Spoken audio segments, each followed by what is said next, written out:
Morning students, आज पढ़ने जा रहे हैं क्लास 12 की मैथमेटिक्स एक्सरसाइज 7.3 प्रॉब्लम नंबर 10 9 तक कराया हुआ था।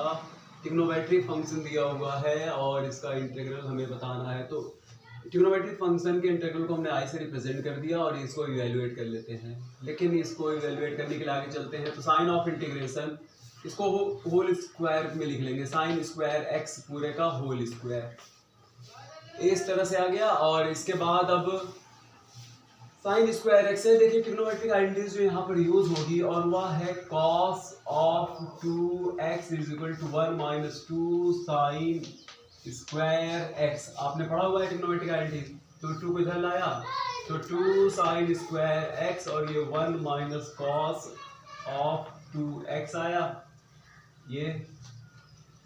अब इसके बाद साइन स्क्वायर अगर x रहता है तो हम यहाँ लिखेंगे half 1 minus cos of 2x।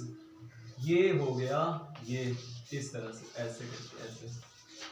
ये साइन स्क्वायर x की जगह पर हम लिख सकते हैं हाफ 1 माइनस कॉस 2x। तो एक काम करते हैं, अब इसकी जगह पर लिख सकते हैं half 1 minus cos of 2x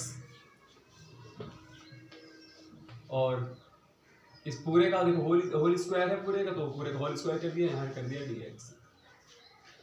और 1/4 को ले लेते हैं बाहर, क्योंकि 1/2 है ना, होल स्क्वायर करें तो 1/4 हो जाएगा, तो बाहर ले लिया। और इसको एक्सपेंस कर देते हैं, यानी 1 माइनस कॉस ऑफ 2x का होल स्क्वायर है dx। अब एक फाइनेंस पढ़े हो ना, a माइनस बी का होल स्क्वायर का फॉर्मूला होता है a square plus b square minus 2ab। अब इस पर इसको हम एक्सपेंड करने जा रहे हैं। तो ये हो गया 1/4 sine of integration 1 plus cos इसका whole square cos square 2x। उसके बाद आएगा माइनस 2 कॉस ऑफ 2x पूरे को हमने कर दिया ब्रैकेट में बंद dx। ऐसे चलते हैं। अब देखते हैं, देखिए यहाँ पर फिर से वही बात आ गई। देखिए यहाँ cos 2x था, या आप यहाँ समझ लीजिए। देखिए साइन स्क्वायर एक मिनट फॉर्मूला लिख देते हैं आपको। तो आप यहाँ तक पहले आप कॉपी कीजिए, उसको इरेज करें, तो फिर आगे हम लिखते हैं, बताते हैं। हाँ स्टूडेंट देखते हैं एक आइडेंटिटीज अब हम यूज करेंगे यहाँ पर cos 2x का। तो cos 2x का क्या होता है 2 cos स्क्वायर x माइनस 1। तो एक काम करते हैं, इस 1 को इधर ले आएंगे, 2 इसको लिखा जा सकता है 2 cos square x is equal to 1 plus cos of 2x, ये लिख सकते हैं। तो cos स्क्वायर x की जगह पर हो जाएगा half 1 plus cos of 2x, 1 plus cos of 2x। ये आइडेंटिटीज अभी यूज होगी इस आइडेंटिटीज को, ये कहीं से नहीं आया, बस यही cos 2x के फॉर्मूला से ही आया। देखिए cos स्क्वायर अगर x रहता है तो हम लिखते हैं हाफ 1 प्लस cos 2x, ये लिखते हैं। लेकिन अब ध्यान दीजिए, अगर यहाँ पर देखिए यहाँ पर x है तो यहाँ क्या आएगा 2x आएगा। अगर यहाँ पर 2x रहेगा तो यहाँ 4x होगा। तो बस अब ये इसको हम इस फॉर्मूले पर इसके हेल्प से लिखेंगे। तो यहाँ cos स्क्वायर 2x रहेगा तो यहाँ 4x हो जाएगा। तो इसका एक्सपेंस जब हम करेंगे, मतलब इस तो 1 प्लस तब हमें मिलेगा हाफ और आएगा 1 प्लस cos ऑफ 4x आएगा। उसके बाद माइनस 2 cos ऑफ 2x और हमने इसको बंद किया ब्रैकेट में, ये हो गया dx। तो यहाँ तक तो हम लोग आ गए। अब आगे देखते हैं, अब इसके ऊपर एरेस करके बताते हैं, आप यहाँ तक समझ लीजिए। देखिए यहाँ पर स्टूडेंट्स 1/2 है, इस 1/2 को बाहर ले लेते हैं, या तो 2 से ऊपर नीचे मल्टीप्लाई कर देते हैं, तो हमें मिल जाएगा 1/8। ऐसा इसलिए कर रहे हैं ताकि 1/2 को 1/2 खत्म हो सके यहाँ पर। तो हमने क्या किया 2 से ऊपर नीचे मल्टीप्लाई किया, तो 2 यहाँ मल्टीप्लाई करेंगे तो हो जाएगा 2 प्लस, अब यहाँ पर 2 से करेंगे तो 2 से 2 कट जाएगा और आएगा 1 प्लस कॉस 4x आएगा, ऐसे आ गया। और 2 से फिर इसमें मल्टीप्लाई करेंगे तो -4 कॉस ऑफ 2x आ गया। ये आपका अपना तरीका है, आप जैसे चाहो तो एलसीएम लेकर के भी सॉल्व कर सकते हो, नहीं तो 1/2 कॉमन लेकर के भी कर सकते हो। ऐसा इसलिए किया गया है ताकि एक सिंपल एक लाइन में आ जाए और हम सेपरेट कर सकें आराम से।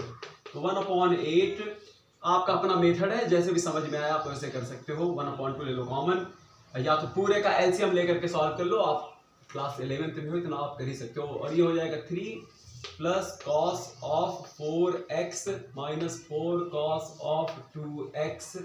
अब इसके बाद ये आ गया dx। हाँ अब देखिए, अब सेपरेट करने हम जा रहे हैं। इसको जब हम सेपरेट करते चलेंगे तो सबको सेपरेट कर लेते हैं।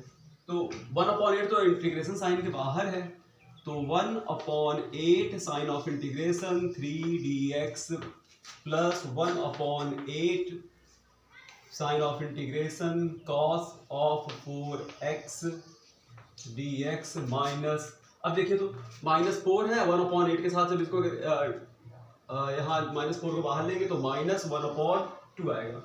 1/2 sine of integration cos of 2x dx आया। इतना हो गया, अब सिंपल हो गया एकदम। यहाँ से 3 को भी ले लेते हैं बाहर, यानी जब हम 3 को बाहर लेंगे तो यहाँ बचेगा 1। अब 3 को बाहर लोगे तो 1 और x जिसके रेस्पेक्ट में इंटीग्रेट करना है वही आएगा, यानी 3/8 और यहाँ आया x प्लस 1/8। अब यहाँ देखते हैं cos 4x cos of x standard integral, तो आएगा क्या sine x plus constant of integration. तो यहाँ पर देखिए cos 4x का फंक्शन है, तो इसलिए हम पहले इसको स्टैंडर्ड इंटीग्रल मान करके इंटीग्रेट करेंगे। तो साइन 4x आएगा और साइन 4x में अब जिसका फंक्शन है उससे 4x को डिफरेंशिएट करें या इसका डेरिवेटिव निकालें, इसका डेरिवेटिव से कर देंगे डिवाइड, तो आएगा 4 कुछ डिवाइड कर दिया, टी मान करके आप रफ में बना लो, यही मिलेगा -12 ये है। और इसके बाद इसका भी वही आएगा, जैसे यहाँ की सॉल्व किया साइन 2x आएगा और फिर ये साइन ये 2x को डिफरेंशिएट कीजिए और डिवाइड कीजिए 2 प्लस कांस्टेंट ऑफ इंटीग्रेशन। यहाँ तक तो आ गया, बस अब इसी को सिंप्लीफाई आपको करना है और क्या। तो सिंप्लीफाई कर लेते हैं इसमें, आपकी मर्जी, आप चाहो तो ऐसे भी करके लिख सकते हो। 3/8 x आएगा प्लस साइन 4x और इसको मल्टीप्लाई कर दो 32 नॉट l। अब अपने तरीके से सिंप्लीफाई कर सकते हो जैसे आपको आसान लगे। यहाँ क्या मिला, साइन ऑफ 2x मिला और 4 प्लस कांस्टेंट ऑफ इंटीग्रेशन। तो ये हमारा ये इवेल्युएट हो गया यहाँ तक। इसको आप कॉपी कीजिए, समझ लीजिए, जो जितनी आइडेंटिटीज लगी है सबको अच्छे से देख लीजिए और फिर आपको नेक्स्ट बताते हैं। Thank you.